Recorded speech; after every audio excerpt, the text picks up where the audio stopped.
نحمده ونصلي على رسوله الكريم. أما بعد فأعوذ بالله من الشيطان الرجيم. بسم الله الرحمن الرحيم. ولئن أذقنا الإنسان منا رحمة ثم نزعناها منه إنه ليئوس كفور. صدق الله العظيم. دا سورة هود دے او دویم رکو شروع کیگی. اللہ سبحانہ وتعالی پدی کے فرمائی ولئن اذقنا الانسان او کچری اس کو مون بنی آدم تا منا رحمتا دخپل طرفنا رحمت ثم نزعناها منه بیا مون واپس واخلو دا هغنا انه لیئوس کفور بیشک هغه شی نا امیده او نا شکره. الله سبحانه وتعالی چې کله په انسان باندې یو خوشحالی راوړي او دتا فرحت پای کې ملو شي، مزه ورته پکې ملو شي، هر قسم خوشحالي شي، د مال او دولت وي، د اولاد وي، یا د کاروبار، یا هر قسم یعنی چاته ښه نوکري ملو شي، مختلف قسم یعنی د انسان ضرورتونه او پای کې هغه ته خوشحالي ملو شي او دې په هغې کې ښه وخت تېروي او بیا پې د الله طرف نه تکلیف راشي نو دې بیا چې کوم دی نو او فریاد شروع کی او بیا وایي چې دا ما سره سو شو، دا سو شو، او د الله ذات بیا ایر کی او بیا خلکو پسې خبرې کوي او خلک ګرموي چې یعنې دا هغه رانه سره داسې کار وکړو، هغه سره داسې کار وکړو. لہذا الله پاک هغې طرف ته اشاره فرمایي او بیا فرمایي ولئن اذقناه او که چېرې مونږ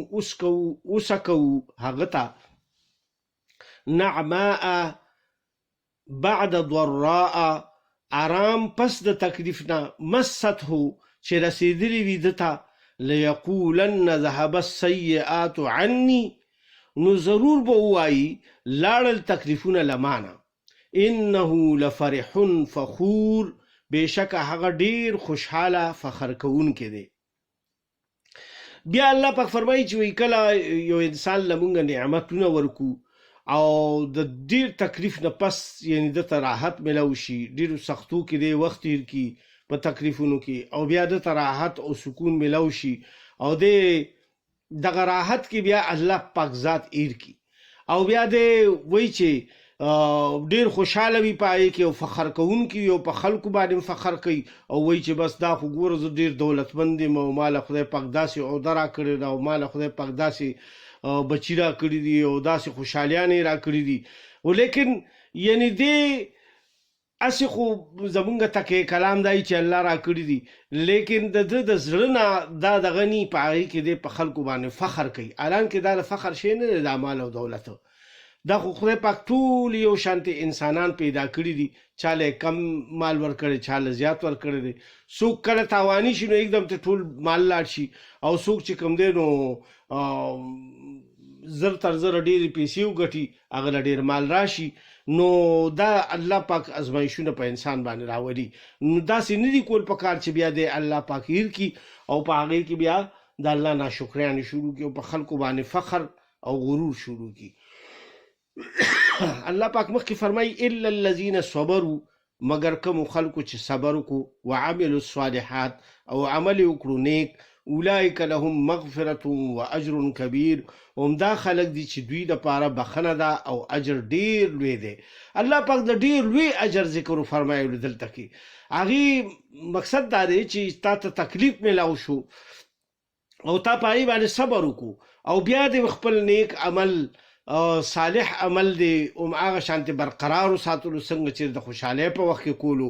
یا څنګه چې ستا د غم په وخت کې الله پاک یادولو او بیا خوشحالي در باندې راغله په هغې کې هم هغه شانتې الله یادولو او د الله یاد د زړه نه نه لرې کړی. نو الله پاک د دغه خلکو دپاره فرمایي چې د دوی دپاره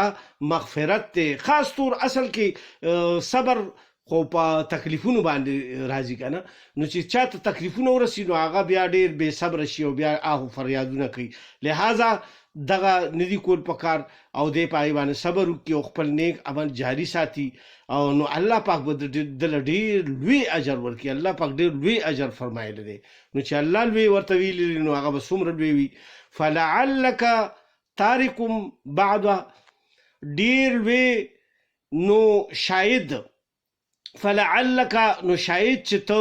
تارکن پرېښودون کې بعض ما یوحا الیک ځنې هغه څه چې وحی یې کولی شي تا ته وضائق به صدرک او تنګیږي په هغې ستا سینه ان یقولو چې وایي دوی لولا ولې نه انزل علیه کنز ولې نه نازله شوه په ده باندې خزانه او جاء معه ملک یا ولې رانغله د سره فرښته انما انت نذیر بېشکه چې ته یرونکی والله علی کل شیء وکیل او الله په هر څیز باندې نگهبان دی. دلته الله سبحانه وتعالی د خلکو یو بل عادت طرف ته اشاره فرمایي. هغه دا چې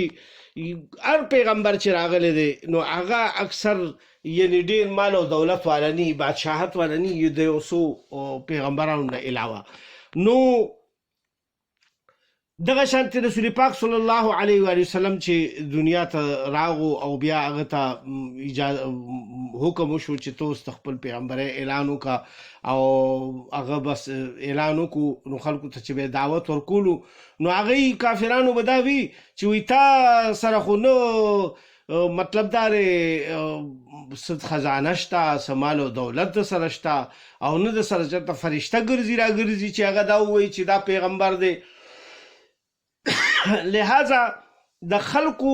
معیار هغه د پیغمبرۍ دپاره او د بزرګۍ دپاره دا جوړوي چې دی ډېر زیات دولتمند وي یا د سره یو داسې خرق عادت دی ته وایي چې یعنې هغه عام سړی نشي کولی د سره یو فرشته وي او هغه خلکو ته وایي چې دا د الله پیغمبر دی. دا هلکه د کمکلو خلکو چې کله یو فرښته وي نو فرښته مونږ لیدی شو نشو لیدی خو که کله هغه انساني شکل کې راشي نو په انساني شکل کې چې مونږ ووینو نو مونږ بیا وایو چې دا خو چېرته نه د ځان سره سړی ودرولی دی او دله تنخوا ورکوي او د ده چې کوم دی نو مشهورتیا کوي بیا پرې دا الزامونه لګو. نو لہذا انسان په هر حالت کې چې کوم دی چې څوک منلو والا نه وي نو هغه بیا بانې یعنی تلاش کوي. دلته کې الله پاک دا فرمایي چې وی دی دغه وی لہذا وی ته خو یو پیغمبر د الله پاک د عذابونو نه یرونکی او د الله د جنتونو بشارت ورکوونکی لہذا ته خو د الله سبحانه وتعالی پیغمبر څه د دولت او دغه وعده خو ته نه خلکو سره کوي چې یاره تاسو ایمان راوړئ تاسو دولتمند شئ یا تاسو به چې کوم دی نو خزانې به ته میلو شي یا به دا وشي یا به دا وشي. نه الله پاک په هر یو څیز باندې قادر دی او نگهبان دی هغه کولی شي خو لیکن د الله شان دا نه دی کنې داسې خو به ډېر خلک مسلمانان شوي بس چې دولت چاته میلاوېدو او هغه مسلمانېدو دولت میلاوېدو بیا څوک کافر پاتې کېدو بیا خو بار یو سړی مسلمانېدو. لہذا دا خبره نه ده. الله سبحانه وتعالی مخکې فرمایي ام یقولون افتراه یا دوی وایي چې ده له ځان نه جوړ کړی دی دا قرآن. قل فأتوا بعشر صور نو ووایه پس راوړئ تاسو لس سورتونه مثله پشان د دې مفتریات لزان نه جوړ شوي ودعو من استطعتم او راوبلئ څوک چې رابللی شئ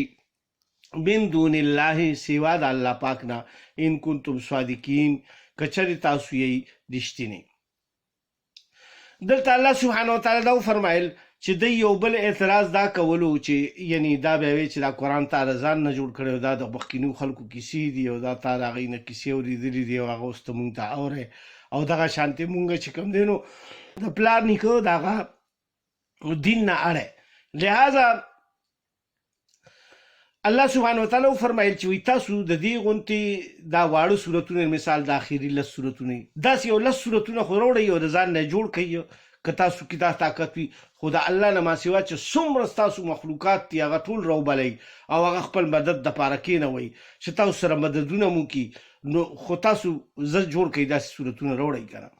نو دی خو داسې نشو کولی چې کله په دې کې ناکامیابه شو بیا الله سبحانه وتعالی په سوره بقره کې فرمایلی دي چې تاسو یو صورت د دې غونتې وروړئ بیا هغه یو صورت هم دی یعنی نه وړی شو ځکه چې دا خو د الله کلام دی د دې غونتې کلام خو څوک نشي جوړولی نو دا د الله پاک د طرف نه یو چیلنج و دیتا بیا الله پاک فرمایي فإن لم یستجیبوا لکم پس که چېرې دوی جواب در نکړی شي تاسو ته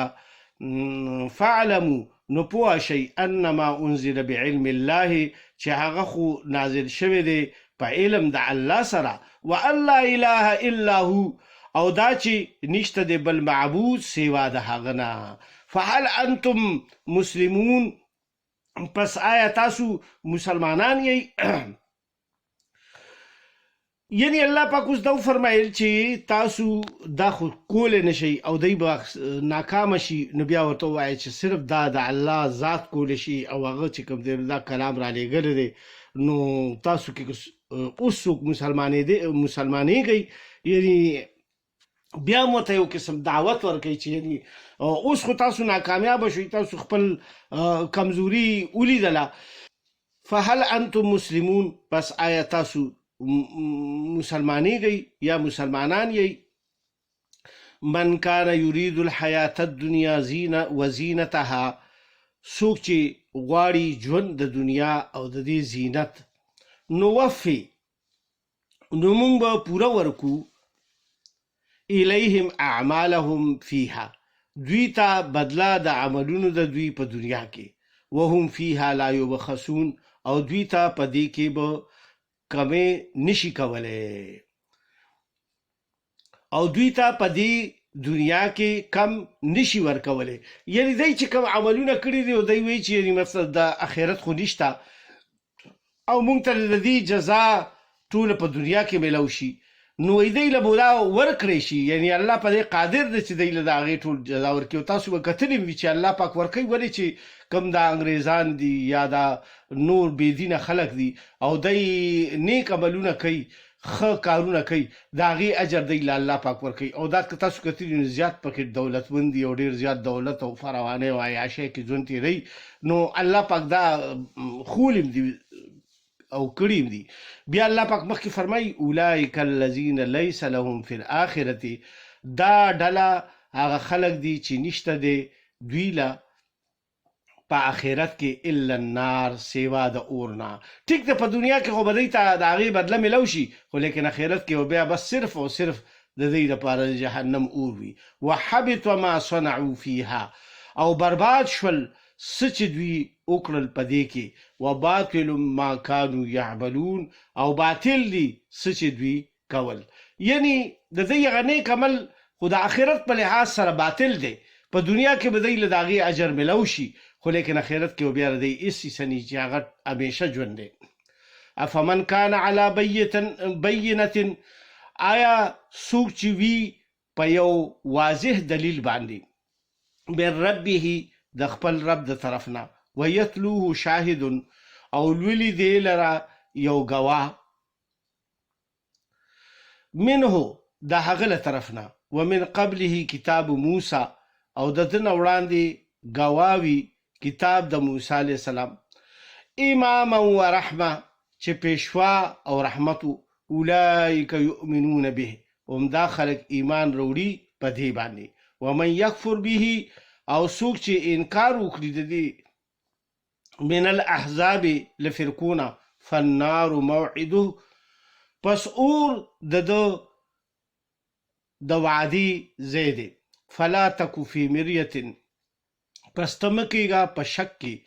منه له دې نه انه الحق بېشکه دا کلام حق دی من ربک ستا د رب د طرف نه ولکن اکثر الناس لا یؤمنون